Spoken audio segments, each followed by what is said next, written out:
Welcome to the sperm bank.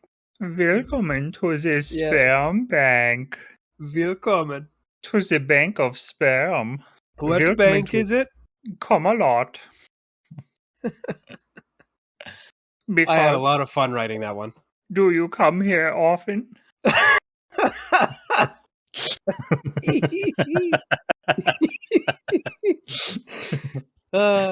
They don't have to ask Tony that one. The answer's No. yes. He's a regular. The huge. just him alone in a room with a tissue. Oh, the receptionist slides him his cup down the desk or down the counter like an old fashioned whiskey down the bar. In fact, that's exactly how he orders it. He just orders an old fashioned. Which means it's him by himself in a room having a tug. That's about as old fashioned as it gets. What's that old cartoon? Not Asterix, but the other one. Astro Boy? What was it called? Was it Astro Boy? No. God damn it. I wish I could remember. There's a cool old like cartoon scene of an old fashioned bartender slinging mugs of beer down the bar, and then they like stop at the the traffic light. Like it's an old fashioned cartoon scene. I wanted to find it, but I can't think of what it's called. Not Asterix. That sounds. It sounds Looney Tunes. Looney Tunes Tex Avery. That's what it's called, right? Tex Avery bar scene. Yeah, I do shooting recall. Of Dan Magoo. I do recall. How did they learn my whole name? They got the whole thing. We're working on this week episode 2 of the Tucker and Todd show. Yes, tonight's first the first segment on the docket is our reaction episode. Yeah. Now this is an interesting one. Yeah. Because of the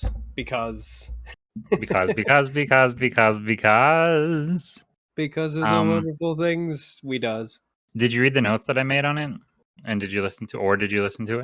I listened to it and made my own notes. I mine are longer. All right. Did you note that this would seem like a good opportunity to whatever it is they're reacting to be all old versions of Tucker and Todd? All stuff from the first felt and foam episodes. It did occur to me that at least one of the bits that we react to would be our old stuff. Yeah, which is kind of what we suggested anyways. The dead horse reacting to Tucker's catchphrase, the fat comic reacting to his own comedy, and then Fox torturing Joshua with his interview, which all would be. I like the idea of green screening out a little like TV screen in the sketch and having the characters watching our old stuff. I think our boys need like a little projector room somewhere. Ooh, that's interesting.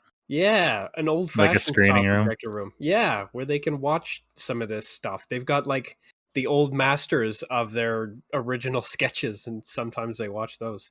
I like the idea of having like a reel-to-reel as well. That's cool. Yeah, but I really liked the idea that this reaction episode was also us having an allergic reaction to how terrible some of this stuff is. Yeah, hives, open sores, traction, and then dead. Yeah, we have to die properly. The flies coming out of our mouths. Vultures picking at our bones. Yeah. Which might be even funnier now that you have our bone rigs. Oh yeah, we do have bone rigs. Just imagine how stupid we'd look if you took all the skin off. Well, it can also make bone skeletons.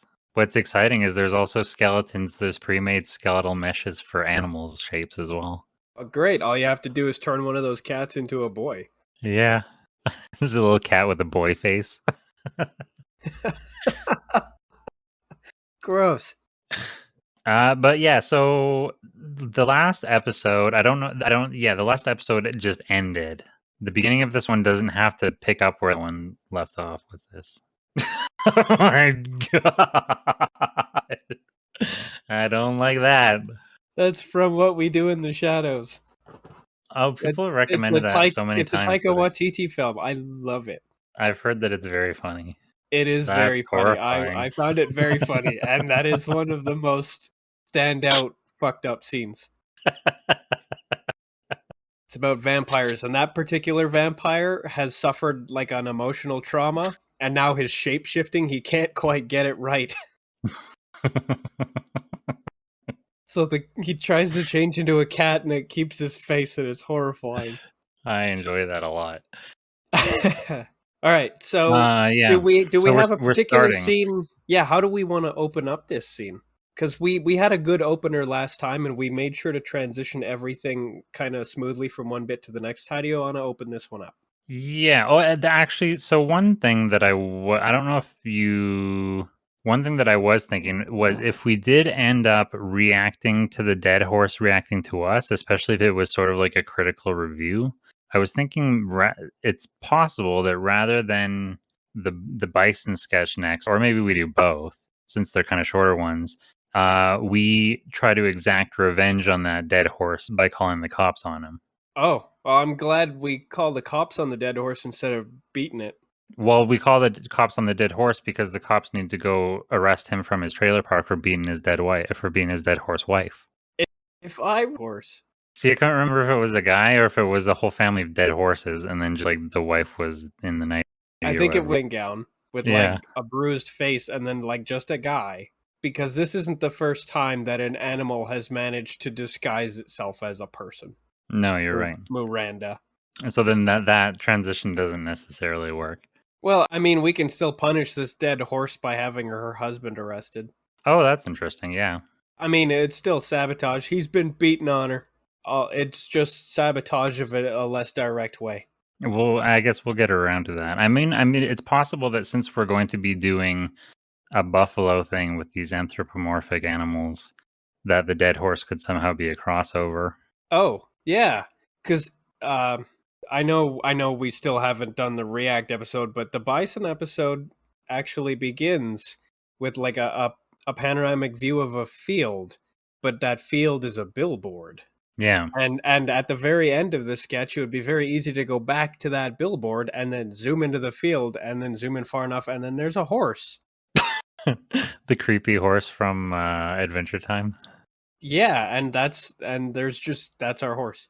We transition right into the billboard. Or there's family visiting an old horse in the home where the buffalo roam. They just let a horse in? I don't see why not, I suppose. They've Well, got a lot of the same predators. the deer and the antelope also play there. So yeah, they let horses in too. That makes sense. They just allow in ungulates. Oh, the dead horse, the woman, she's a nurse at the nursing home. Oh. And then she goes home to her husband who beats on her. Does she but she's the one who was very critical of one of our bits. Yeah, so we introduce her in the React thing. She happens to be a nurse in the Bison sketch. At the end of the Bison sketch, she goes home and it becomes the dead horse sketch. Does that sound good? Yeah, and then we're the good guys because we send him to jail. Yeah. We did it as an act of vengeance, and it turned out to be a good act anyway. You were told to stop, Ted. I We think that did the was the right line. thing in spite of our intentions. Isn't there a word for that? I don't know. There probably is. English has a word for just about everything. Okay, but how does the React thing start? We're in the studio, we're in our loft, we're in the screening room, or is it something a little bit more domestic? I think the screening room would be an excellent place to start, but do we have like any kind of opening preamble, or do we open on us already watching something? Yeah, I think there should be some sort of preamble before the gag begins, and whether that preamble is like just literal like dialogue or if it is us watching something or the dialogue about us watching something. But I think it should be something unrelated. Take that tip from The Or maybe Simpsons. we start by watching a reaction video and think we could do that. And then Oh, and that's then we get interesting. into the idea of doing a reaction video to reaction videos. But that's multifaceted. But I think it could start with us watching a reaction video and thinking, this guy's got a bajillion views. We could do that. Oh, I hadn't even thought of that. The idea that all of these things that we are watching, all the reactions that we're watching, we either set out in the beginning as doing a reaction or it's like a fourth wall kind of thing at the end where it turns out that this whole thing of us watching videos online was like the little YouTube thing comes up and says like, "Hey, and subscribe to our channel, Tucker and Todd React or whatever." It turns out the whole thing was a YouTube video. The bit in the screening room, the whole thing was a YouTube video. So the entire bit is actually a YouTube video, and then it can actually at the very end kind of zoom back out, and we're actually watching our own video of us reacting to these things. Yeah, and Then we're getting meta. I'm trying to figure out whether what the comment would be, because my first reaction was like, ugh, I hate my voice or whatever, but that is my reaction. So I'm trying to figure out what some other version of that would be, how Tucker and Todd would be reacting to their own work. Oh man, you never think about how annoying your laugh sounds until you have to listen to it over and over and over again. Yeah. That's not a thought I've ever had. But at least I'm not Jimmy Carr. Yeah, we've commented on that before. Yeah, we have. Actually, I think we both actually just did it worse than Jimmy Carr. So Of at least course. his laugh is not that bad. It's That did almost remind me of melodic. That reminded me of one of my favorite, most recent stand-up bits I heard was not an older fellow, but middle-aged fellow says, one of the things about getting older is that I've just stopped like caring about my farts. Like I've stopped censoring my farts. And like, for example, I was in the doctor's waiting room the other day and I had to explain it away. And it said there's this old man, he couldn't hear. And I just let one rip and he leans over and says, "What did you say?"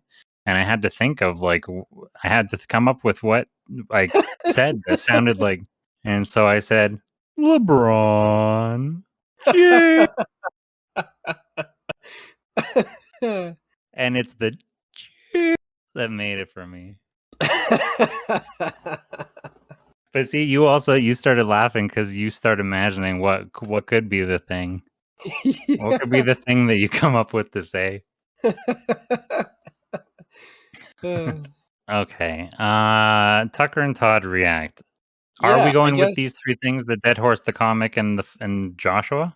Let's see. What all do I have? Yeah, we've got a either someone reacts to our tip your waitress sketch, which is definitely possible, but the very first one and the one I put in bold and underlined was reacting to our terrible steakhouse comedian reacting to his own comedy because of his Rodney Dangerfield energy.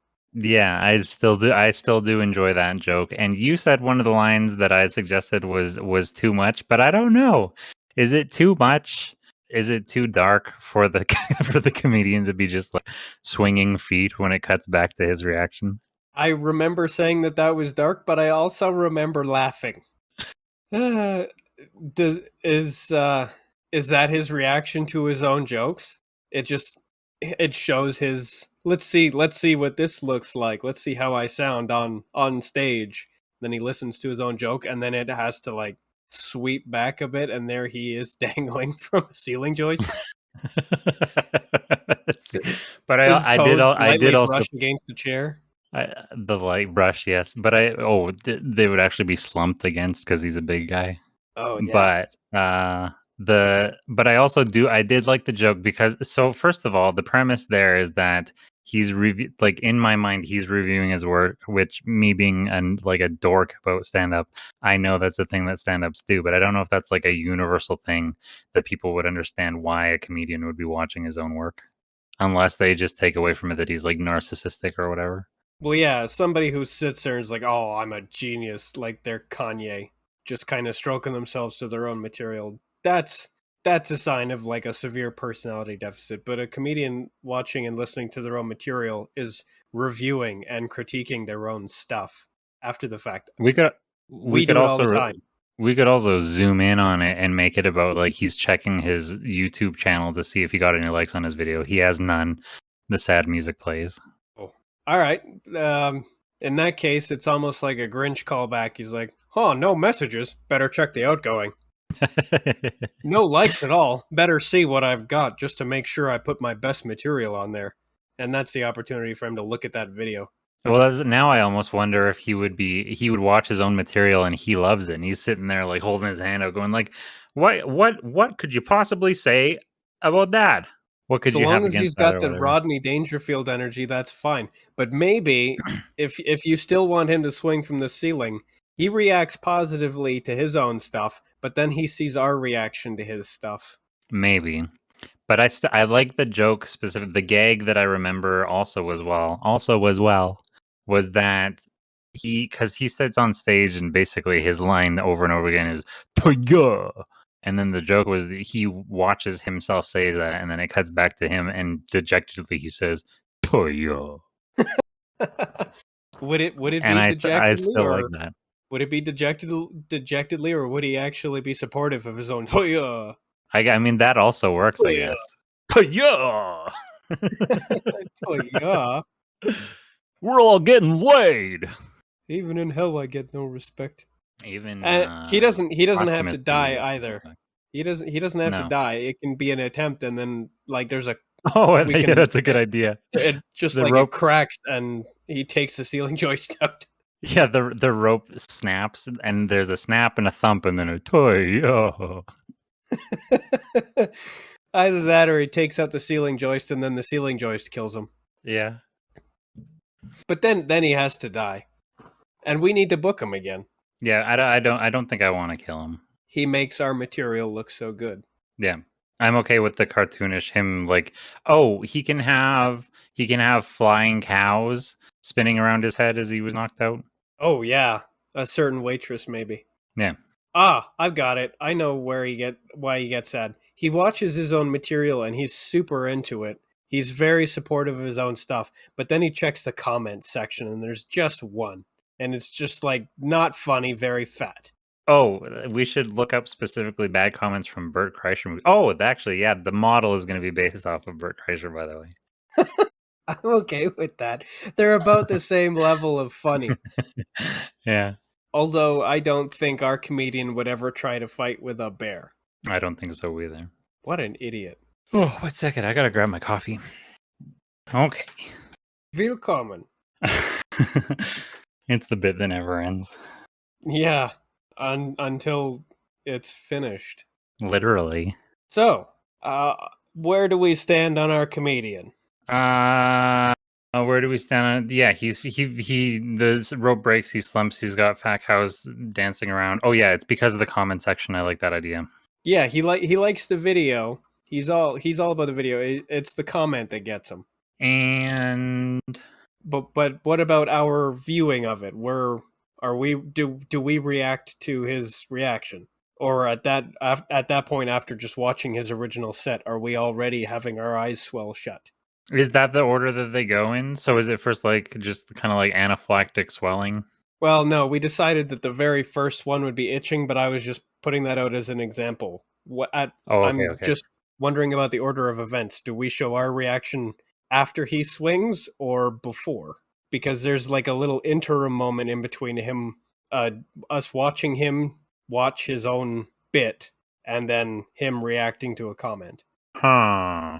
Maybe we should react. Maybe we missed the point and we just laugh at the slapstick. We're like laughing uproariously. Either that, or it's an opportunity for kind of two reactions. One, the first one we react to him reacting to his video, and he's like, "Ugh, that was not funny at all. That was terrible. That's bad, and you should feel bad." And then afterwards, we get to react to him swinging, and we're kind of just in shock till he falls Oh. down.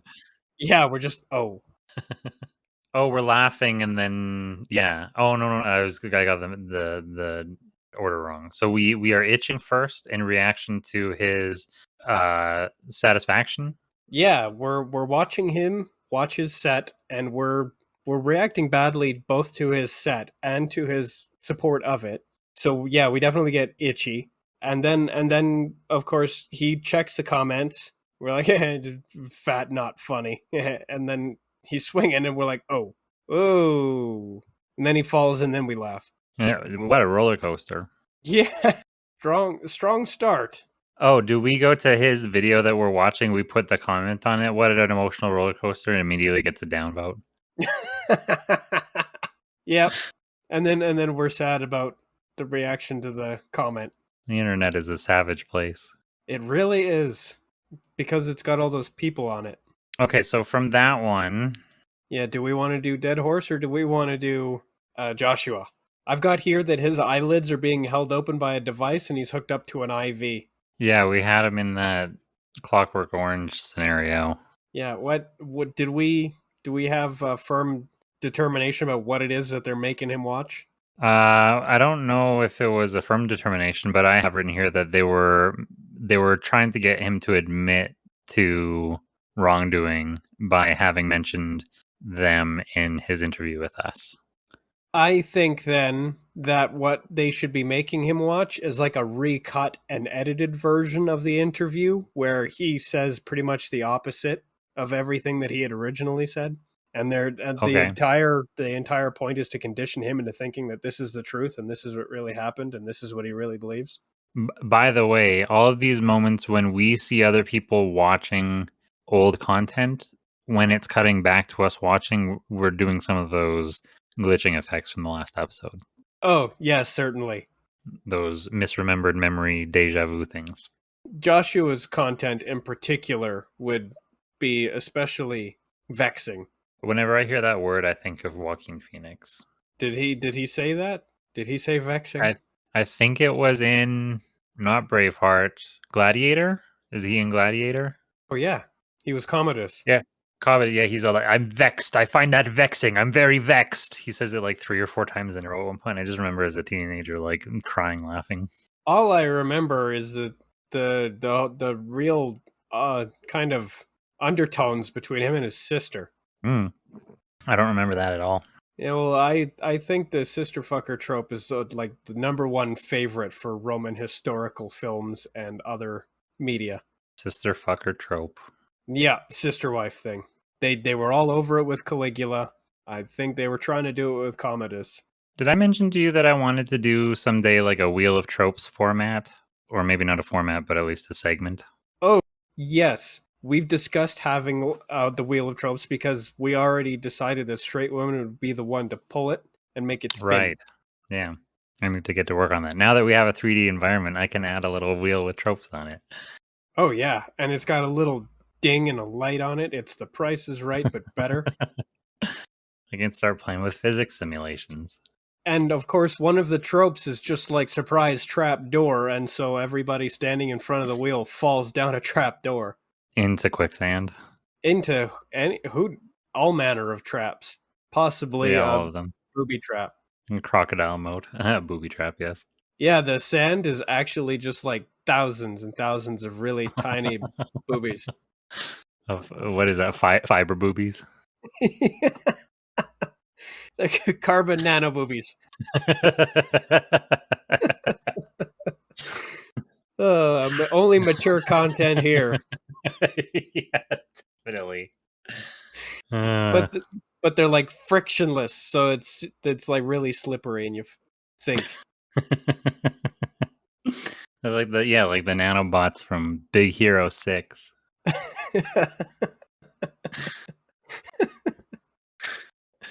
Okay, we're gonna tuck that one away. The wheel of tropes. A wheel of tropes, yeah.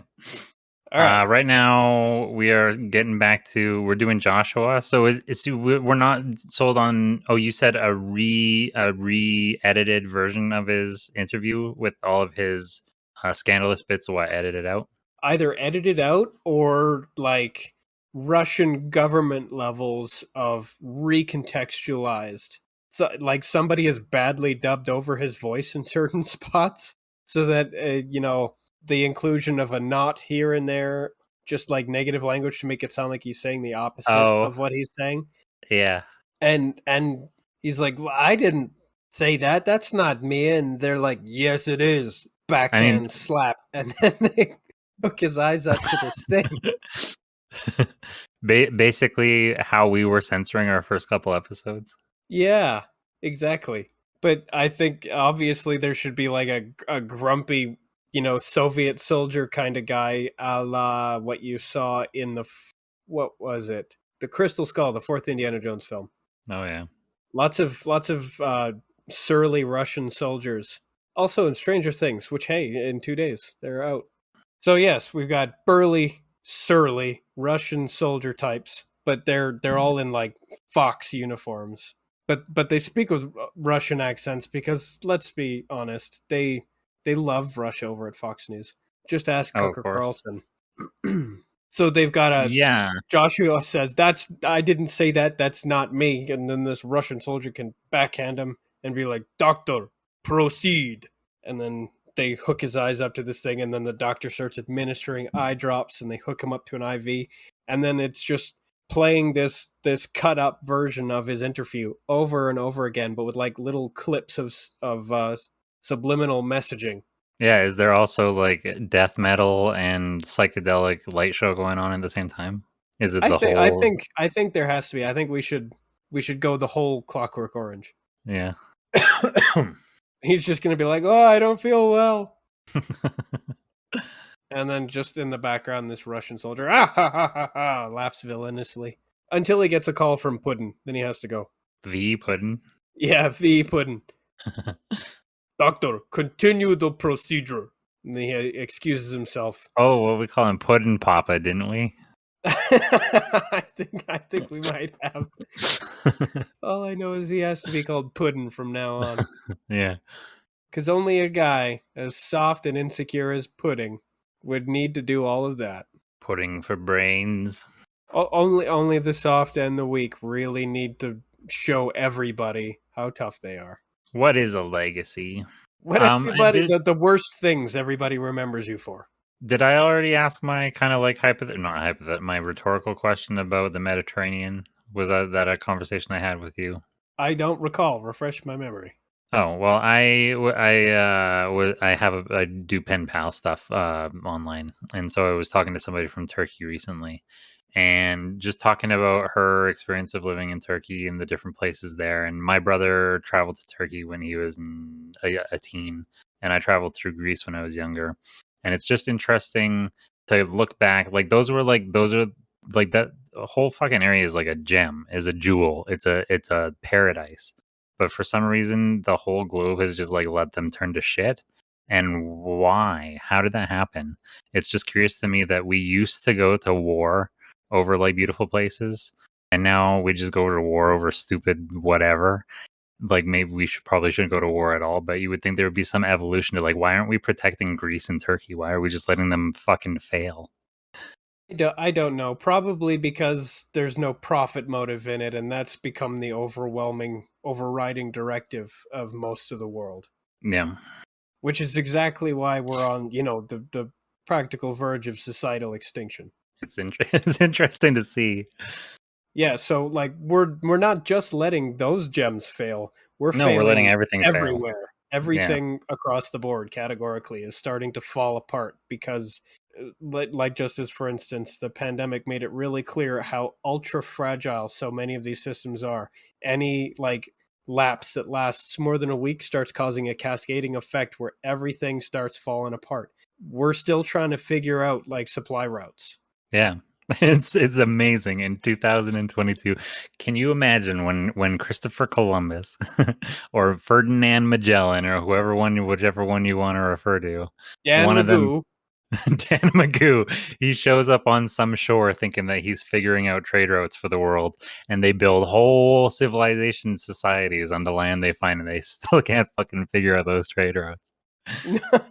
No, they've had enough years to figure out how to fuck them up. Yeah. So anyway, that's how Joshua's feeling. Oh, totally overwhelmed and existentially in turmoil. Yeah, yeah, and I think the Technicolor, like the wild, all of that, it's an opportunity for the perspective to shift to our faces, so Yeah. that the back of the Oh, screen. I the guess lights we're are watching. flickering. Yeah, they're cascading off of our faces, so we're just like Yeah, I like that. watching. We're watching in awe, and this Technicolor, this all this light is just cascading onto our faces. It's almost like there's a disco ball in there. Also highlighting the new reactions that we're having. Oh yeah, because at first we think it's awesome. I mean, look at that lights, listen to that music, but then eventually all there is Joshua screams. We're like, I don't think I like this anymore. I like that each time we think it's one thing and then it's another thing. As we're like, I think this is art. This is art, we're like exclaiming. And then Yeah. all of a sudden he starts blood curdling screaming, and we're like, oh. Oh no, Never mind. Turn that off. This is just sadism. Is this suffering? Is this allowed? That's not allowed. This is a Ugh. TOS violation. Here, The report it that. the itching is coming back. Click report video quickly. Yeah, I think if it's first itching, open sores is kind of weird. So if it's first itching and then second swelling, that's visible. That's a visible escalation. Oh, yeah. Well, you can go from itching to like hives. Because Yeah, first you're itching, you don't necessarily see anything on the skin. You're just scratching it wherever.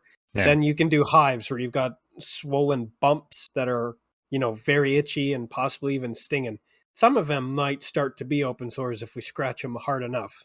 Especially because, there's Tucker scratching his arm with a cheese grater. What? It was here. I'm really itchy. So I guess that's an opportunity to grate one of his arms. That'll give you some open sores. Yeah, just a few. Yeah, just a few, just a A little few bit well of placed open sores. yeah, slightly slightly exacerbating some contact dermatitis. So yeah, eventually the screaming is bad enough. It's just okay, we got turn it off, turn it off, turn it off, or just mute it because I like the colors. And then do we go to a third one? Well, that's an opportunity for us to watch this dead horse react negatively to one of our bits. And I was thinking, would it be one of our bits or would it be a supercut of you saying, no, that's That highly seems unlikely? highly unlikely. Yeah.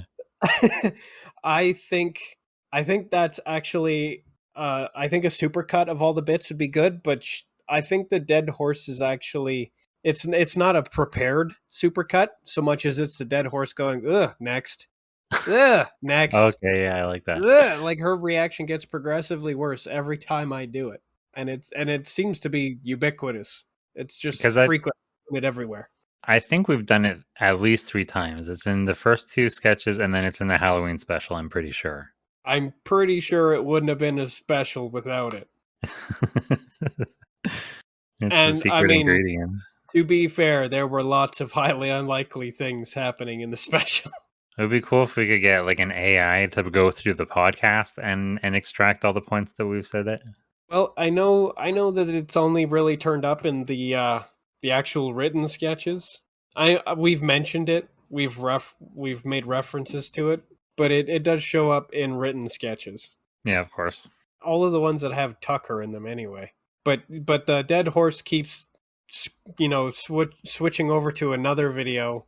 I'm impressed at how many chances she's given us, but every single time we manage to disappoint her with the same bit. Do we have any reaction to the fact that it is a dead horse? Like, do we comment on that at all? I don't know, it does seem highly unlikely. Oh, that would actually be funny. If we first, yeah, okay, we have to say it first. Is that a dead horse? That That seems seems highly highly unlikely. unlikely. And then she happens to be watching several videos of you saying highly unlikely. Oh yeah, does my line I suppose my line should come before we realize how much I say it. Yeah. If it comes after we realize how much I say it, that seems even more unlikely. Oh, and then should there be some hint in the horse's video that she has a violent husband? Should there be some like half a second of audio or it turns off suddenly or whatever something to suggest that something's amiss? Oh, probably somebody shouts in the background about why dinner's not ready after they get home. You hear like a door slam shut and why isn't dinner on the table? And she's like, "Oh shit." Starts clicking stuff off. I gotta go. And then but she doesn't like shut everything off, so it's still rolling, listening to them argue in the background, and then we definitely hear somebody smack somebody. Oh, is there Is footage that of an allowed? empty room? Is what allowed? Oh, we say is that allowed or are you asking me is that allowed? Is no, that's a reference to the last time we Oh, asked, okay, is okay, that okay, allowed? okay. That's Is that definitely not allowed? allowed. Do we see footage of an empty room, or does she like close her laptop lid or something? No, I think she leaves in too much of a hurry to close it. So we're seeing an empty room. Okay, yeah. We're seeing like her computer screen, her computer chair is left kind of in a partial swivel. That's how much of a hurry she left the chair. It's still kind of spinning a little. And then we hear muffled voices down the hall in a different room, maybe exchanging shouts, and then a smack, and her voice becomes probably a whimper, and we're like, oh, that's definitely not allowed. How did I let you talk me into this? I'm trying to think of a neigh joke. But also, or I guess you said whimper, but there could be a whinny. Yeah, I think it should definitely be a horse noise. The smack, and she's like, "I'm sorry, I don't know what noises horses make anymore." Funny, I live in a place that has wild horses, but I don't remember what they sound like. I think they do a lot of. That's probably the noise she makes when her husband comes home. Oh, here we go. Yay or nay? Did I tell you to leave the Ah, fuck! I fucked up the line. Yay or nay? Did I tell you to leave the dinner out? Nay. She didn't even make any. She's been too busy watching us. Oh, I see. Too busy watching YouTube to make dinner again. Then I guess you just hear somebody taking their belt off. Now it's dark. That's very dark. I don't know Yeah, how deep we go in on it. if the noises she makes are funny enough, then you can go for one smack probably before we have to turn it off. She starts crying. That's right. Off you trot. Here, YouTube will help. Yeah, just like a proper whinny, a really throaty, noisy one after the smack. It's like, that's it, canter off. She canters off. I think that's the only horse move that I know of that nobody Horse else move. Yeah, because I hear What people spells get and abilities does your horse have? He just has canter. Because trot, I've heard used to describe what people do all the time. Run, Yeah. people do that. Never heard anything but a horse do a canter. Yeah, that's true. I think my car has a canter. Are you sure it's a canter, not a decanter? No, the wheel alignment has a canter. A decanter is for wine, isn't it? Wine, I think it's primarily for spirits, and I hope you don't have one in your car. Spirit? Boo! I'm the ghost of your car. I'm the ghost in the decanter. Well, they said it was for they said it was for spirits, so that's no fucking good. What's no good? There's a ghost in the decanter. Oh, yeah. That is, we've been consulting the wrong spirits. You're supposed to be in the shell. And we're supposed to be having whiskey. Whiskey, yes. I have some port here. I love port. Actually, I do have some whiskey. I just have wine. I love port, though. I can't have it too much. I find it very sweet. It is, especially if you drink the port that I like, which is the 10-year. It is much sweeter than Newport. Newport? What about Newport? Yeah, those aren't very sweet. No, they're not. Ooh, what a sound. Boom. Yep. I used to date a girl who made the same noise.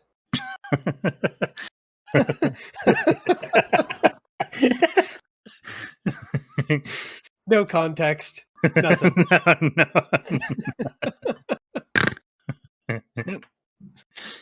Damn. Yeah. And that's how I became prolapsed.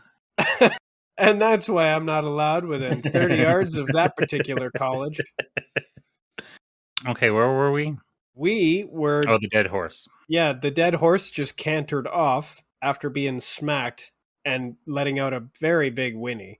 And I guess this is an opportunity for us to stop the video, and then we actually, it zooms out, because of course the entire frame gets paused, and it zooms out to us watching stuff, and we're like, this can never go live.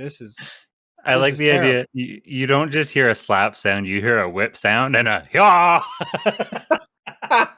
I can't get it out. Hyaw!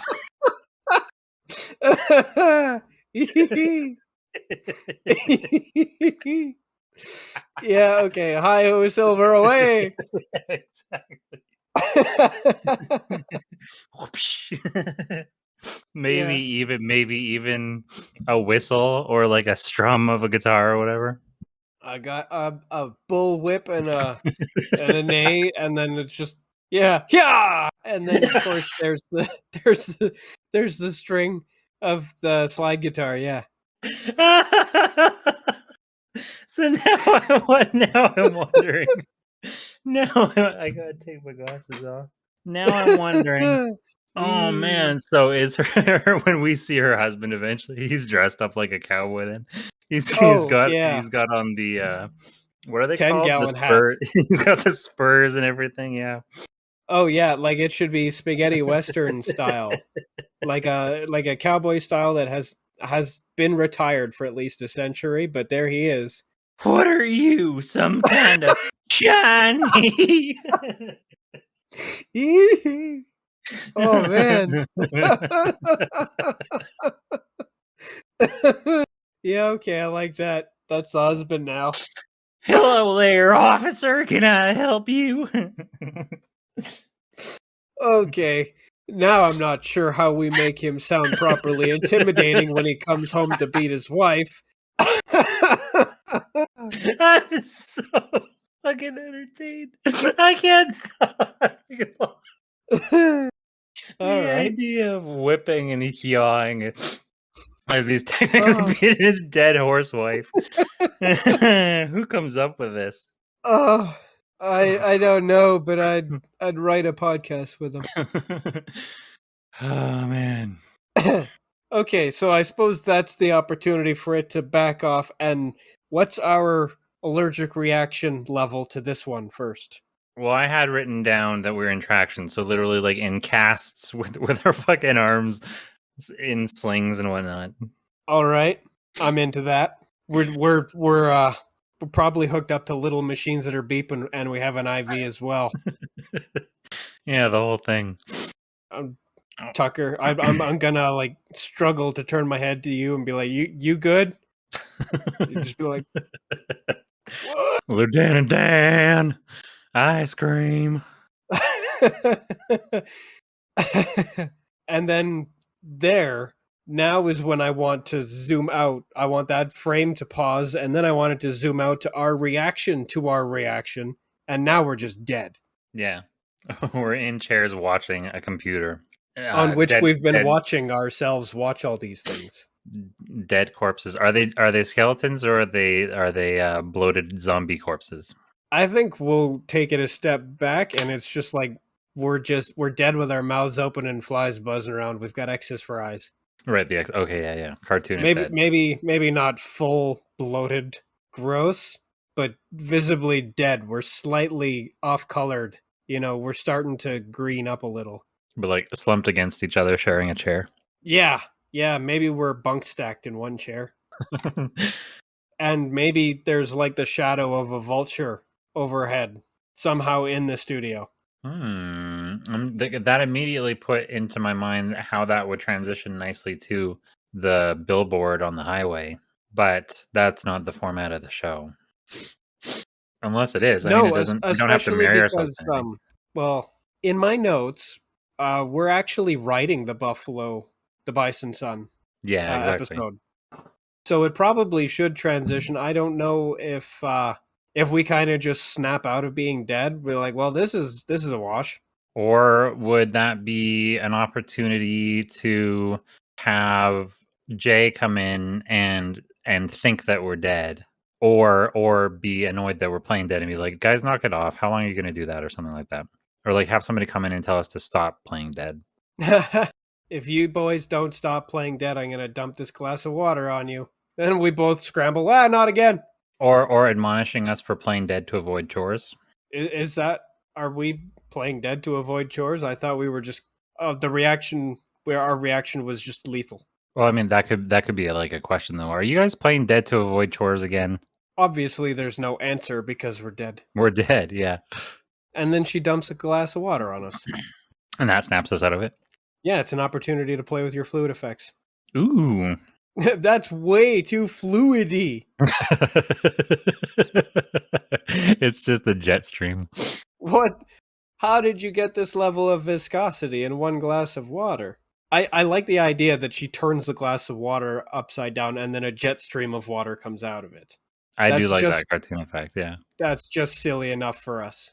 Okay, all right, I get it. Yeah, we're alive now, thanks. Or are we hamming it up like, it's a miracle? we live again.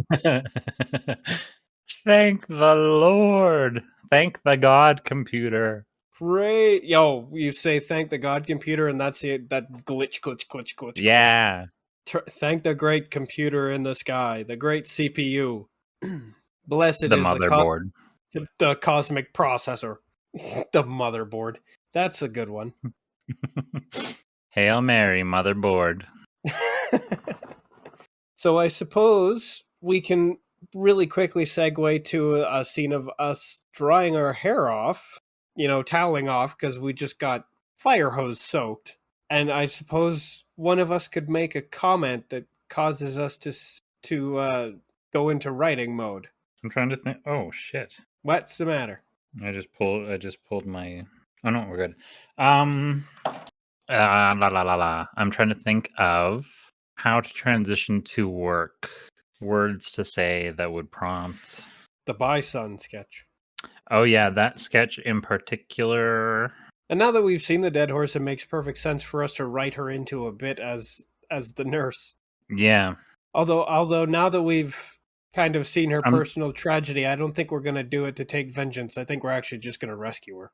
How did we do that in the last episode? How did we transition to the other one? We started doing the wedding shooter. Do you remember how we Oh, we came? kind of just decided to sit down and get to work. I assume Oh, in we my had some mind, we notes. had like a little studio. And yeah, we pulled out our notes. We're like, we might as well get to work. So, I mean, we can do that now. We can finish toweling off and then just go sit in the little writing study and be like, all right, let's get to work. No more playing dead. Could that be part of straight woman's prompt? Is after she resurrects us, she's like, yeah, real great. As she's like, as we're hamming it up, we're alive. Praise the God computer. She's like, yeah, dry off, and she hands us our notes. You've got sketches to write. Yeah, use your newfound life to get these finished. It is a miracle if you can finish these. Oh. Okay. Yeah, being alive isn't so great anymore. Now I gotta do stuff. I liked being dead better. Yeah. Yeah. So yeah, Mumble and Tucker and Todd with towels on their heads on their way to the comfy chairs, probably the beanbag chairs with a little coffee table. That's where they do their writing and their jamming. They're doing that thing kids do where they're just like they're flossing their butt cracks with the towel as they walk. Oh yeah. I can just picture Tucker doing that now. Probably because I think I've seen Calvin do that. Yes, I think that's why the image is in my brain. Calvin bathtub scenes were always some of my favorite. The what do you call that? This supersonic depth plunge or whatever it was called. That was one of my Favorite version of the bath. Yeah, Get into a toilet, turn it on, flush, and he just spins cycles. the salad spinner. Now I'm clean. What a kid. So we sit down and we get to work. She's handed us our notes. Our notes are probably full of like hundreds of partially expanded, partially written premises and ideas and all that stuff. So we just pick one. It's similar to what we actually have. Very similar because if I they're I, gonna, yeah. I tallied them up a couple of weeks ago. We were nearing 90, and so I think that we're actually probably at close to 100 unused premises right now. I would rather have them and not need them than need them and not have them. Yeah, I would have never predicted though back when we started that we would have such an abundance.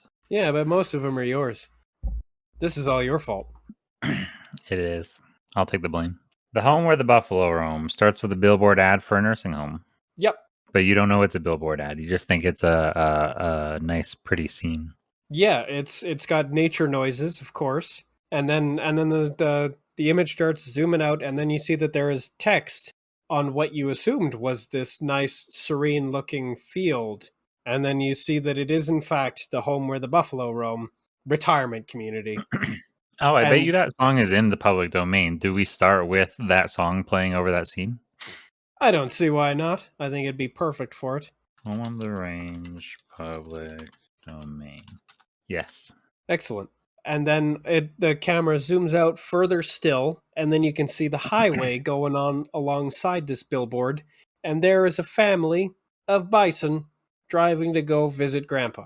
Oh, we can do that thing where the song is playing in the scene, and then when the camera zooms out, it becomes, what do you call that? A diegetic drop, where it becomes they're listening to that song on the radio in the car.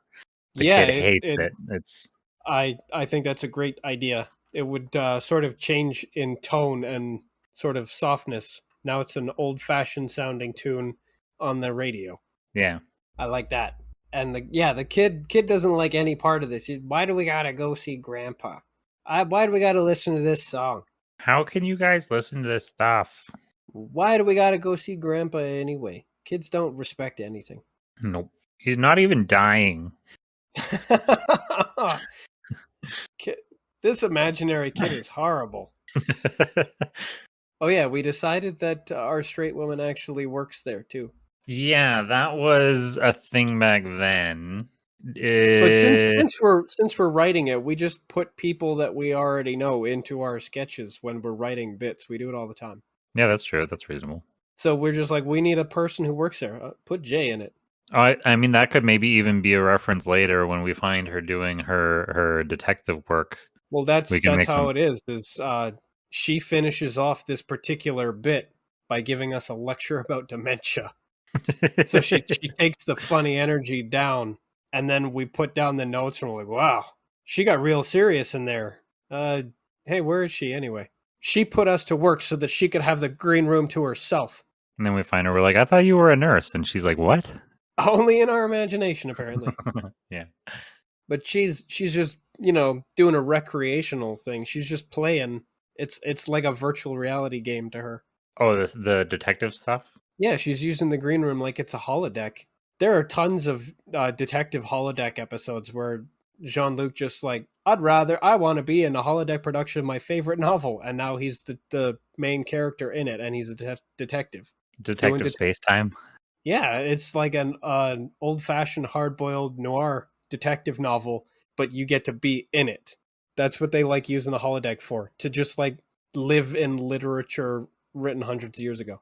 I never watched too much Star Trek, but I did watch Community, I've seen all of the Star Trek. including the most recent. What is it, Picard or whatever? The very most recent series of all is Strange New Worlds, and it's excellent. Oh yeah. Yeah, probably because it's got Anson Mount as the best rendition of Captain Pike I've ever seen. He is so good. And I mean that in every way. Like, he's morally and ethically so good that he could only exist in fiction, kind of good. Which is what I used to think about Picard. That he could only exist in fiction. Uh, Picard is just, he's getting a little bit old. I think the Picard is not quite as perfectly moral as he once was, and also there are lots of instances now that I'm a little older and wiser in his show where I pick out bits where he's not as morally great as he could have been. Like he confuses non-interference with non-intervention. I have to admit, it's all just going in one ear and out the other. I have no connection to anything about Star Trek. Yeah, but you know, ethics. Yeah. Non-interference and non-intervention are not the same. Helping somebody who's in tremendous and impending peril that you can do something about is not interference. Are we helping somebody who's in impending peril in this sketch? No, but we are still going to call that the cops on that lady's husband. So in what order are we doing that then? I don't know. I assume. Oh, that'll probably be like a post-credit scene. Yeah, I'm thinking maybe we don't see us calling the cops, but it's just like revealed. Oh, there we go. We The got a the tip. the cops, yeah. Well, we show the sketch of the cops. I don't know. Maybe we're packing too much. Actually, you know what? Maybe I don't know. I feel like we're packing too much into this episode now. Well, Because that would only have to show up as a post-credit scene. It'd only take a minute to arrest Ted, yeah, I guess so. especially now that we've established that he's a wife beater. Okay, I guess yeah. If it Yeah. works, so but would this scene come one after the other? Like, because you were imagining a world in which straight woman. This scene ends. So the straight woman that tells us that dementia is inappropriate is inside the sketch. Yeah, she's our fictional version within our written notes.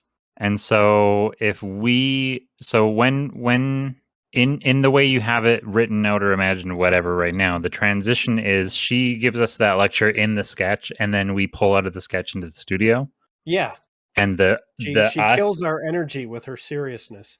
and then the us in the studio go, oh man, Yeah, that got that serious. got serious. Okay, And then we okay, go and then we go look for the real her because she made us the fictional her made us think about her, and we're like, where is she anyway? oh, Because okay, I see this. just Okay, minutes ago she was bearing down on us, telling us to get to work, and now she's mysteriously not around. okay. Yeah.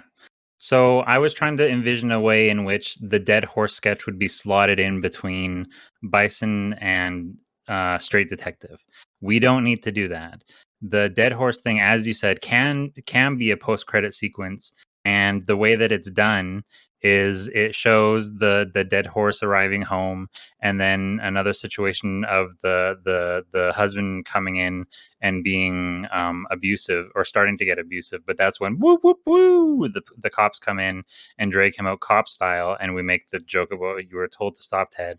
And then that can pull out to Tucker and Todd reacting to that cops episode, and we give a high five of like, I told you we should have called the cops or something like that. You were right. You were right. Yeah. It was good to call. Yes, I like that. I'm glad we did the right thing or something like that. Yeah, okay, that works. And then yeah, and that's ending on a high note. We did a good thing. Yeah. Now coming back to Bison. Yeah, back to Bison. Did we need to buff up what happens between driving to the place and getting the lecture from Straight Woman? Did we need to add much to that? Well, I've got, of course, Grandpa greets them, and one of the other residents, probably a friend of Grandpa Bison, asks if asks if this visiting son is one of his favorites, and he says, "No, this is my bison."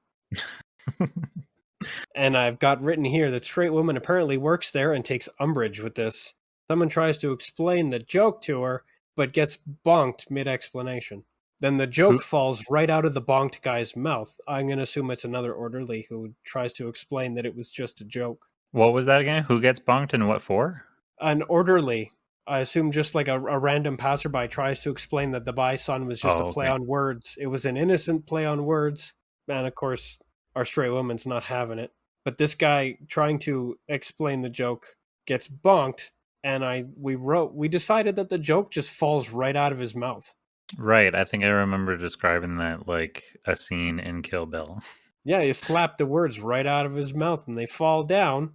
Somebody Yeah. tries to pick them up. I think we tried to pick. Oh, right, we're not in it. Somebody tries to pick it up. Jay insists that it just leave it. The scene is now about Straight Woman, and then it looks like we move on from the bison joke, the bison that gets slapped out of that guy's mouth, and it winds up actually being about Grandpa Buffalo's impending dementia. Yeah, because I think we were trying to say what's a way to subvert just making fun of dementia, which is what shows always do. Yeah, and we agreed that there's really nothing funny about dementia.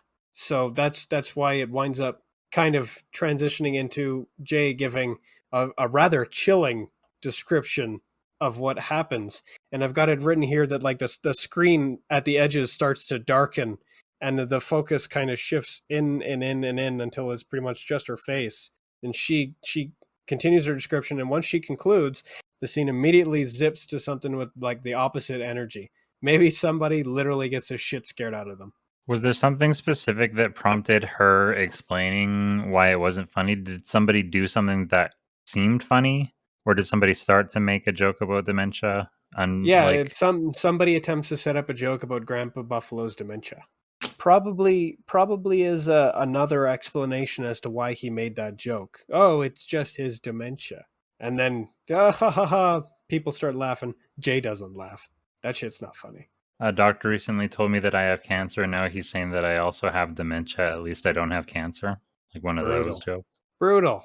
But yeah, something along that line. Like it was probably just like a cheap sort of throwaway, not even funny. Probably somebody just like saying that Grandpa Buffalo just has dementia. Don't listen to his dumb jokes. You know. These are all the same. It's dementia cases are on the rise, plus dementia cases are on the rise. Yeah, whatever happened to that being Alzheimer's specifically? Right? They're all they're all The just only freaked the out. only good Alzheimer's joke I've ever seen was the one where, it's a picture of somebody logging into like their medical profile on some website for help and stuff, and it's got a like a boldly underlined forgot password section. Nobody says anything, it's just all in the image, and that was the only good one. Are you trying to find more? No, I'm trying to come up with my own now. There are no good jokes about dementia. No, I'm not trying to come up with a good joke. I'm trying to come up with a very obvious setup that sounds like it is a setup for a joke so that we know a guy's setting up a joke. So that we can give Jay an opportunity to get up on that pedestal and lecture us. Yeah, exactly. Like, yeah. What's the deal with dementia? Oh, Jerry.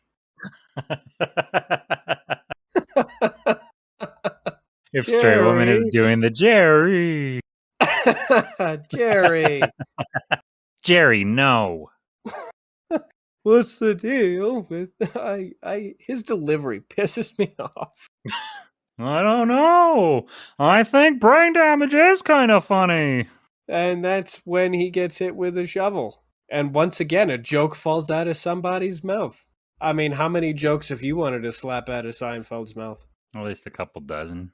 Yeah. I stole one out of his mouth when I was in high school. They're almost always about airplanes. What's the What's the deal with deal? airplanes? What a guy.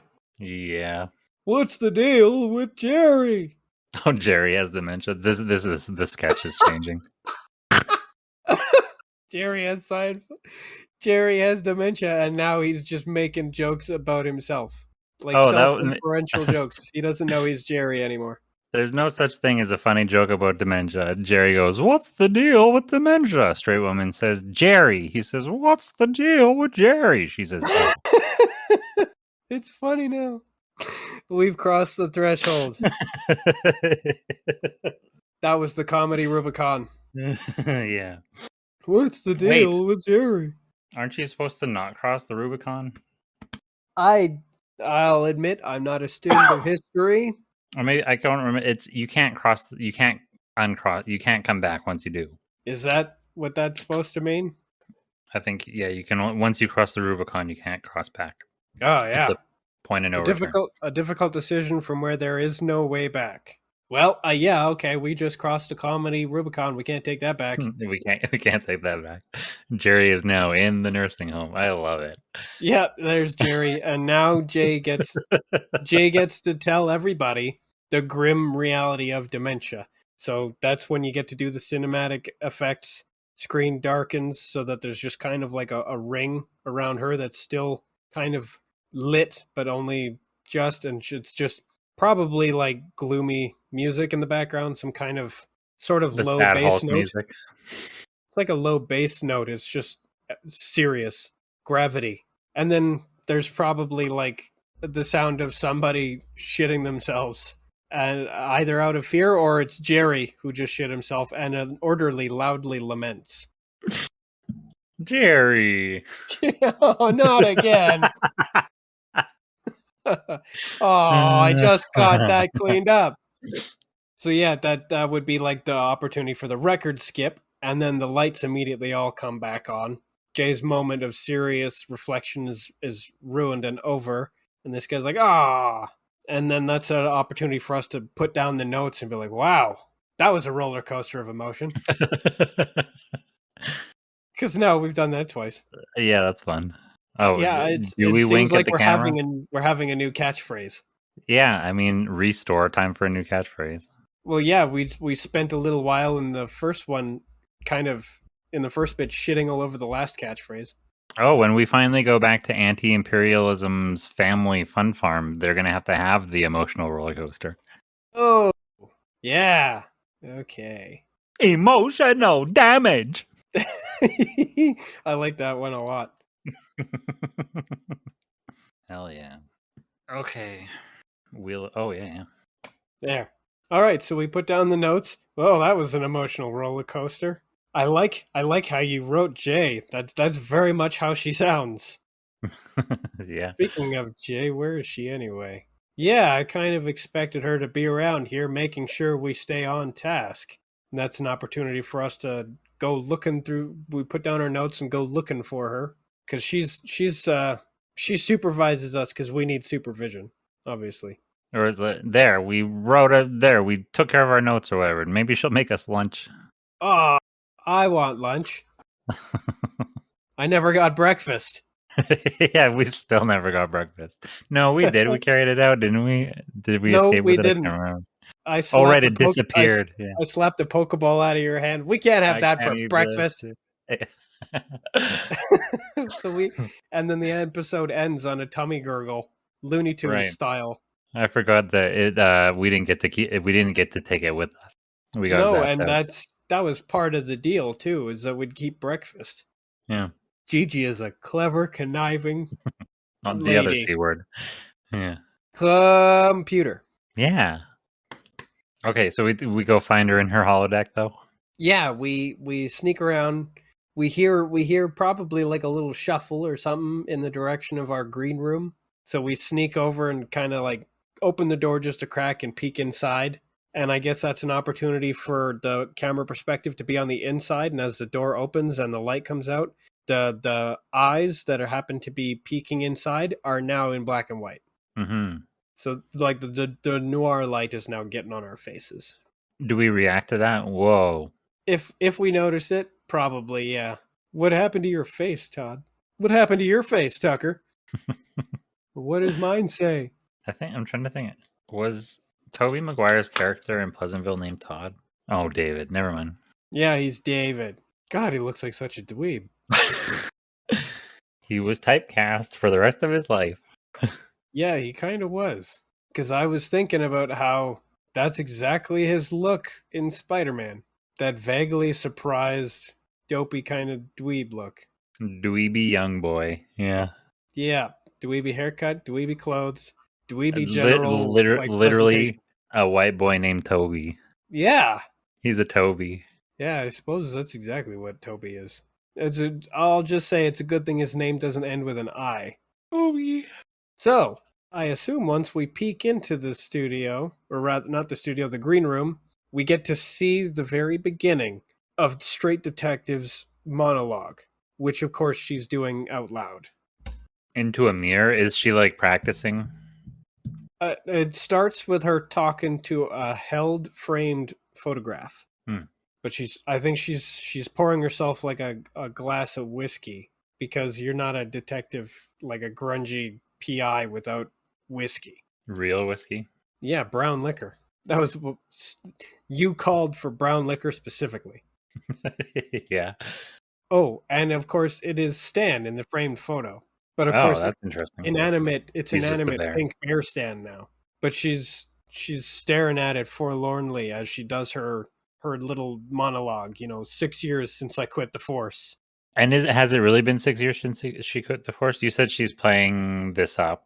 As to whether it has any relation to her actual character's history, I leave up to the winds of fate as we continue to write her. But as for this like personalized little novel that she's playing through, she's made for herself this little virtual reality detective game. Yeah. I'm going to assume that she just stepped foot into this character's shoes minutes ago. Okay. Naturally, it should be raining outside. There should be the sound of the pitter-patter of water against a nearby window. Probably no thunder, though. And of course, it's nighttime because there's no daytime in noir. No. The sun never comes out. We gotta film at night. Let's see. Fairly standard noir detective attire, of course. White collared shirt, sleeves rolled up, dark waistcoat, a filled shoulder holster. So no waist holster. She's got the under the shoulder holster. That's got her service pistol in it. Probably a 38 snub nose because she's an old fashioned gal. Now, so considering you've been working on this script for months now, are we going to be rewriting that one tonight? I don't think you need to take me through each single detail or just like specific beats. Yeah, probably just a few specific beats. Because Are there parts that need to be changed? I've got a whole primer, and that we can go through. Okay. Oh, did you? Is it uploaded on Notion already? It's not. I should have put it there, but I have the old version that I've been writing the script on. Okay.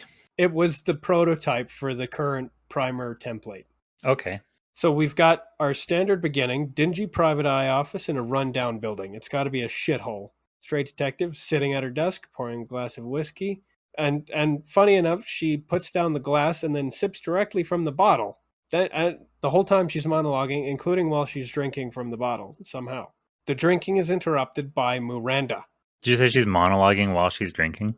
Fuck yeah. Nobody knows how. Is it like a gurgled speech, or does it become voiceover? It becomes voiceover, but it's like a ventriloquist when they talk and drink at the same time. Oh, Wild. the base of the bottle becomes lips that start talking. That is actually pretty funny because later the bottle empties itself. Oh. Yeah, see, at least I'll always have you, hidden desk whiskey. Oh, And right, it's yeah, at yeah, this yeah. point that the remainder of the bottle mysteriously drains away, complete with a small glug glug. It just disappears rather than spills out. Because you can't always have anything. No, sometimes you can't have anything because if you have anything, there's no story. But yeah, Miranda busts in, and I never did get a good feel for the description that straight detective monologues about Miranda because the detective always has to kind of monologue about the dame that came in. And when you say you didn't nail down a description, as in like the tone of the description? I never managed to write a description, a noir detective style description of Miranda that I liked because I think the only thing we agreed on is that she's all stems with horns and cloven hooves. I mean, yeah, she was all stems. Or you might even say vines, bovines. See, that's already better than anything I had. It's got to be cow puns. Obviously. That's my mistake is that I was writing it myself. She was a plump gal, not a porker. You might say beefy. I'm not writing that Don't write it down. It might be a curse. It's a gypsy curse. We'll summon a demon. down or anything. Days I want Tucker to find. Oh, I just got a shotgun blast of delayed voice. Oh, nice. You said you're not writing that down. Tucker most days something something. Oh, yeah, that would be an excitement. Bringing on a gypsy curse and a demon. Oh. And I also think that at some point Tucker needs to find a monkey's paw and do exactly that. Oh, definitely. We've talked. I think in one of our first episodes, I wanted something to be a curse, and ever since then, I don't think we've ever actually done a curse. And I think there's room on that shelf for a monkey's paw with only one finger down. Oh, hell yeah! And so there it has 3 more wishes left her. How many fingers do monkeys have? Depends on the monkey. These monkeys all have 4 fingers and a thumb. Okay. There's one, I think it has 3 fingers and a thumb, but its hand is quite grotesque and I don't want to make any wishes on it. Okay, so it's got the pinky finger down and then it's got the thumb and the other 3 fingers still up. That'll be how it is after we make the monkey's paw wish that makes that pinky finger go down and it causes terror and havoc. Is that in the straight detective bed? No, there's probably no room at all for that in there. The straight detective bit is scene by scene. So Miranda busts in.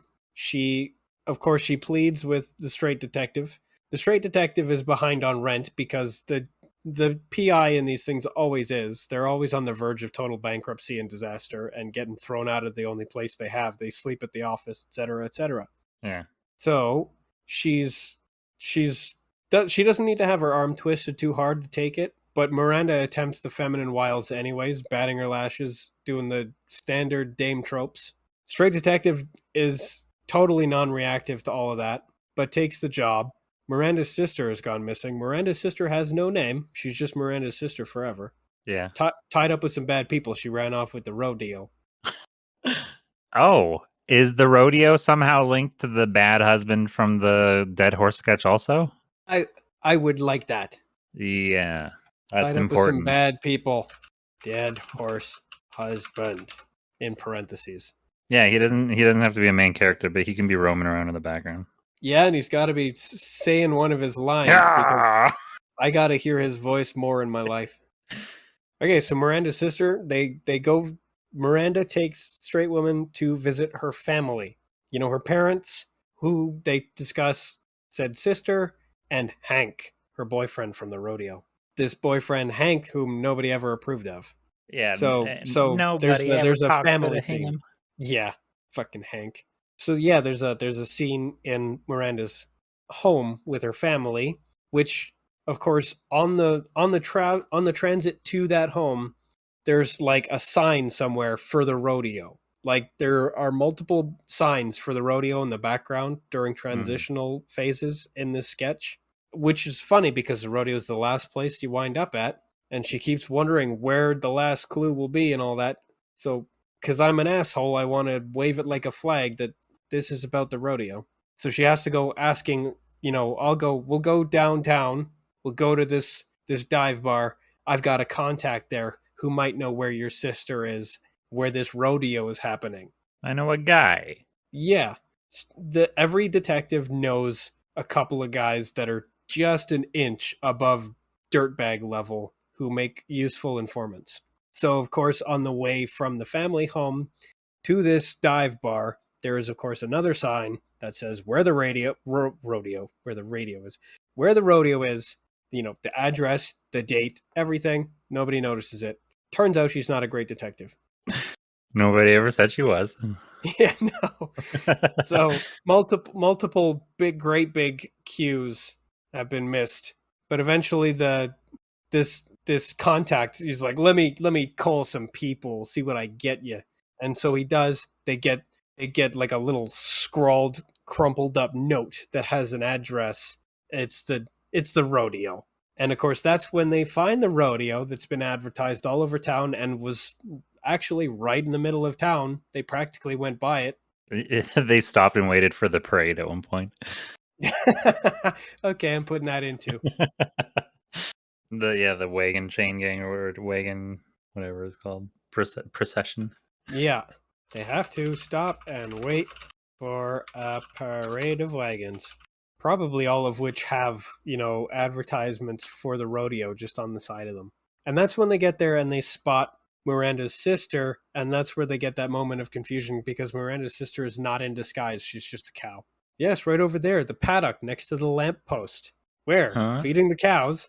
No, no, that's my sister. She's right there. She has the same spots as me. And that's an What? opportunity. Yeah, spots. Eyebrows above the head. Oh yeah, way above the head. It's probably they can go up and then of course force the camera to either follow them or zoom out. And that probably causes a brief sort of blue screen moment because the straight detective is just totally confused. Wait, you mean your sister's a cow? Yeah, I'm a cow. What did you think this was? You That met that's my whole family. you hugged my mother. Oh, okay. Now I'm picturing Miranda's mother, and she actually.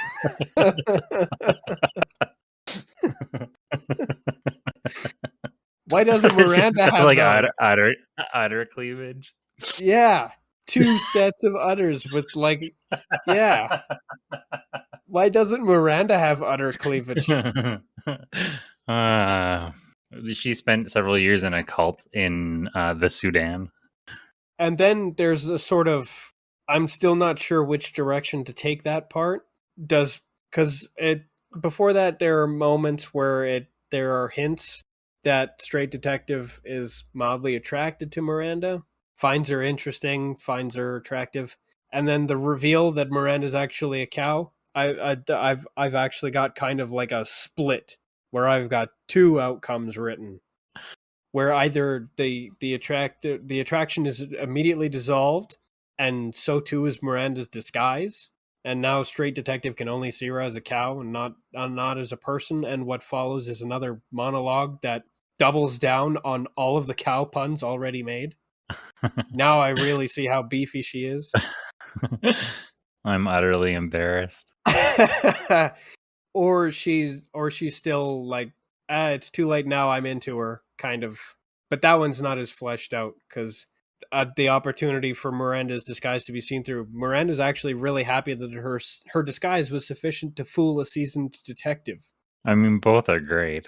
But I like the one that results in her leaving in disappointment back to her dingy office, which is Yeah, the ending that I wrote. The detective solves the case and doesn't get the girl, and all she has for company is that glass of whiskey she left on her table because she went to drink from the bottle. And that's that when is the proper way to do it. yeah, and that's when Miranda's sister kicks in the door and loudly declares that something's happened to Miranda. And then Straight Detective can look at that's probably the opportunity for us to now interrupt because I all I had after that was roll credits. Oh, first interrupt. Okay, we've been watching this for long enough. Yeah, now there's another cow. It's time for But no, yeah, we can do a both thing where like the straight woman decides or is suddenly all she can see is a cow, and she starts walking away dejected or whatever. And Miranda is pleased that her disguise got past a professional detective. They both yeah, go their separate ways. One happy, one sad. yes, and after after Straight Woman kind of after the ruse is up and Straight Woman starts becoming dismissive of Miranda and stops seeing her as a woman and all that, and the attraction is gone. That's what happens in that moment, but that doesn't mean that there won't like be like a lingering wistful yearning that can drive angst later in this in Oh, the I could. you could bookend it, and so the sketch ends with straight woman monologuing to her photo frame again, but now it's got a photo of Miranda in it. Ah, I like that, and that's actually a really good bookend for it. Oh, I forgot to mention that after Miranda pulls Straight Detective out of the office to go start their adventure, that's when you finally get to see what's in the photo frame, and that's how you see it stand. So Oh, okay. you don't see it until after she leaves. She's blocking the view at first, and Oh, that's yeah, that's I natural. think yeah, and I think that's how it should end as well. Miranda's sister comes in and says there's something's happened to Miranda, and she sets the picture frame down again and leaves. And this time we see that it's Miranda. The camera lingers on the frame as they walk out, and a single horn covers it, fades out across the scene change. And then the boys probably need to interrupt it because they have been watching this entire thing. Well, if she's monologuing to a photo of the girl she had a crush on or whatever, would Tucker and Todd interrupt with like "ew cooties" kind of thing? Maybe. But at the same time, I did actually write them a cameo or two into this into the sketch, and now I think that they can actually literally infiltrate it and just kind of be present as she's acting this stuff out. Like there's a scene where they're sitting in the dive bar just at one of the booths that Miranda and Straight Detective walk past. Oh, I like that. Okay. Are they playing like background bit parts as different characters in the scene, or they're just Tucker and Todd in the background? Well, that's undecided too. That part I couldn't make up my mind about. Because then, yeah, if they have infiltrated the scene, do they approach her at the end as the characters they've been playing, or is Tucker and Todd also? Yeah, like if they infiltrate the scene, maybe the program that the green room happens to be running just gives them new outfits. Hmm. And then I guess they just kind of blend in. So long as the program's running, they're probably still in their time appropriate pieces. Either that or they're in the exact same clothes that they walked in and they stick out like a sore thumb in any scene that they happen to be in. Oh fuck! I was trying to remember what they were they doing in the scene before. They were just watching.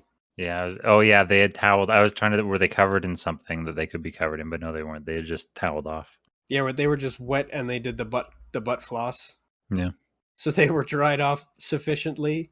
I assume they got dressed after that, although it would be funny if they just sat naked in beanbag chairs writing a script. Just hanging out with towels around their necks. Yeah. Oh, it's a good thing they're not in the bunk chair. Oh, actually, maybe that is kind of funny. If we are walking or walking through her set, we're naked with the little pixelated junk patch. That is incredibly funny. You told us to towel off. You didn't say what to do next. That also plays into our codependence helplessness. Yeah, it is definitely a codependence thing, especially because we get to play that up because in the end when we approach her, we're still undressed. She didn't dress us. Yeah. No. You didn't dress us. You didn't tell us to get dressed. How are we You supposed to know said we were supposed to get dressed? you said towel off, write notes. That's what we did. Yeah, we're done the notes. Why can't you be happy? Positive reinforcement. That's what we asked for. And I guess I suppose she would terminate the program, or would she leave it running? And we're just like she would leave, and there we are, just like naked in her detective's office. And then I reach for her glass of whiskey, and she comes back and smacks my hand. Oh, no, she doesn't smack your hand. You reach for the glass of whiskey, and that's when she turns it off, and we're left in an empty green screen room with no whiskey. And no clothes. Yeah. And then that's when we get chased out of there by a German nurse asking us to come back to Camelot. Camelot. No, that's only the program's over. Nobody turned on the nightmare program. The scary wank. Is that how it ends then? The whiskey disappears? I mean, the episode ends. Is that the end of the episode? Yeah, I think she probably leaves in a rather disgusted huff, and of course she's turned off the program, so there we are in the green room, and then she turns out the lights behind us, and that probably just leaves our eyes and probably our pixels. The moment you said lights out, I was my imagination was racing with what could possibly also be glowing or visible. The whites of our eyes and our pixels. Maybe you should see a doctor about that. You seem Ew, stop doing that. You stop doing that. And then they probably, well, this has been a roller coaster of emotion. I was that, or glancing. You see the eyes glance down at the glimmering pixels. Oh, that's new. Hey, don't be a cocklooker. A meat gazer. Hey, stop meat gazing. Stop objectifying me with your male gaze. That actually, if we did that, that would lure Jay right back into the room. I know what you're doing. Yeah. Yeah. That's a recipe for us getting the towels thrown over us. Or chased out, snapping, whip snapping. Oh, yeah. I think that's a good way to sort of action end it with a joke as she comes back with the towel all rolled up and ready to whip our asses. And then she chases us over the horizon, like over several hills, kind of thing. Oh yeah, Roadrunner style. Yeah. And there we run, naked as a jaybird. We can hear this nasty bullwhip cracking. And she's going, yeah, yeah. And then we run off into the horizon, and that's an opportunity for the old Home on the Range thing to play again because we've run off into a field. Yeah. And then credits can roll, and then we can do the post-credit scene that we've already elaborated on. Yeah, beautiful. And that guy's horrible voice, Mr. Haney. Okay, so I'll have to re-listen to this later and update my primer as I put it up on our proper place on Notion. Yeah, and I will update the timestamps. The first thing I'll at least get that done tonight, and any other note taking as well. Very good. Very good. Well, this was great. I was very excited after our first episode last week. I was thrilled with how well it turned out. And there was, even though I wasn't worrying, but there was a thing in my mind going like, I wonder if we could possibly keep running with the same momentum. And I feel like we did. This was great. Yeah, I'm much happier with this version of Straight Detective now that it's been run through the filter of both of us. Mm-hmm. And been tied into the actual sketch. It's been tied into the studio and everybody in it. Yeah, and it gives Straight Women a lot more character too. We now see what she does for fun. Well, we now know that she has a sense of fun, a sense of whimsy. Yeah, before it was actually an unknown. She was our no fun allowed character. A fun sucker. But she has fun. Yeah, and I had fun too. Oh yeah, a couple of times we nearly passed out. I can't even remember what it was. Oh, that was at the cowboy guy.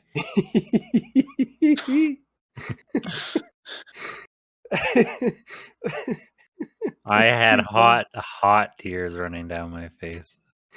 Yeah, when it turns out the wife beater is actually a cowboy, and he is treating her like a real horse. Well, because then that kind of turns it into like a thin line that I am a little bit more. Not that I was uncomfortable, but that it turns it Yeah, into a joke line a lot more. yeah, it makes it more of a comic thing. He's using a horse crop and everything. Yeah. Yeah, yeah, it's not a belt; it's a horse crop. And later we get him arrested anyway. He's a wife beater. Yeah, he's a bad guy. Yep, he's a bad dude, and a bad thing happens to him. And also, we have a proper bookend for the entire scene, anyways, and that's before the boys interrupt it. Yeah, that's great. Yeah, that's what it was missing. I couldn't get it. But I think that is our whole episode. That's our whole podcast for this week. Yeah, that is it. We're sorry it's a little late. Sometimes it's a little late, but it's always within the week. Yeah, it's always on time if you consider some time during the week to be on time, which I we do. like an episode of Come Town from a couple weeks ago was late. It came out the next day, I think, or maybe even the night it was supposed to come out, and it was titled "Better Late Than On Time." I think that's what people say. Yeah, if those guys can win, so can we. I agree. All right. Anyways, thanks for listening to the Tucker and Toddcast this week, everyone. I have been Todd. And I've been Jerry. Jerry. What's the deal with Tucker? Well, that's gonna have. I feel like that is that the podcast title. We didn't have a podcast title for this one. Is it Hyaw? No. Oh, Hyaw. yeah. I'm torn now. What's With an the exclamation deal point. with this episode? What's the deal with dementia? What's the deal with Fox? What's the deal with that ceiling joist?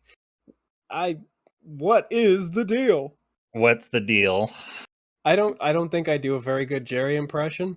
It only sounds good in my mind. That's how most impressions are, I think. I don't know how anybody ever actually realizes that they can do one. Yeah, no. Not till you hear it played back. There you go. Oh boy. All right. Yawns. That is the yawn of finality. I think we are done. That's Thank the you. Rubicon. The Ruba yawn. That is the Ruba yawn. Thank you and good night. Good night. Bye. Bye.